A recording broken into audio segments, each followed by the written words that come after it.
नमस्कार, म हुँ तपाईँहरूकै के खान्छु त कमला सुन्तला कि अमला।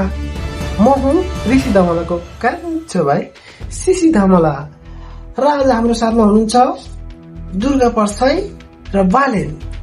राम्ररी हेर्नुहोस्, के उहाँ देखिनुहुन्छ त बालेन जस्तै? ध्यान दिनुहोस्। भन्नुहोस् दुर्गाजी, तपाईँले आज गाडी किन चलाउनुभयो? हिरो जस्तै, धुम टुको हिरो जस्तै भनिदिनुहोस्, जनता जान्न चाहन्छन्। पुरा यस्तो हो ऋषिज्यू, गाडी बनाउनु दिएको थिएँ 3 कुनेको ग्यारेजमा। त्यस टाइम हान्न हिँडेको थिएँ, अलि पर के हिँडेको उहाँ त मान्छेको भिड रहेछ।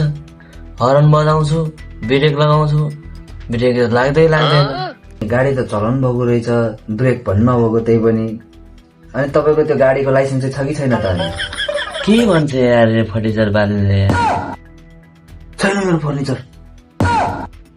यहाँ आफ्नो गाडीको ब्रेक नलागेर तनाव छ। हर्न बजाउँछ, हर्न बज्दैन।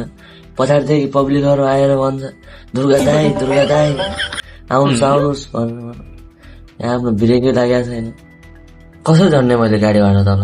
यहाँ आफूलाई ज्यान बचाउनु गाह्रो भइरहेको। धन्न पुलिसहरू ब्यारियर लिएर अगाडि उभिरहेको रहेछन्। अब पुलिसहरूले मेरो गाडी रोक्छन् भन्ने पुलिसबाट आश थियो मलाई। अब पुलिसहरू पनि मेरो गाडी रोक्नलाई असफल भए। पुलिस ब्यारियर टुट्यो। अब यसलाई मैले आन्दोलन भड्काएको भन्न पाइन्छ त? म त लाचार विभव थिएँ, कसले बचाउँछ भन्ने आशमा थिएँ म त।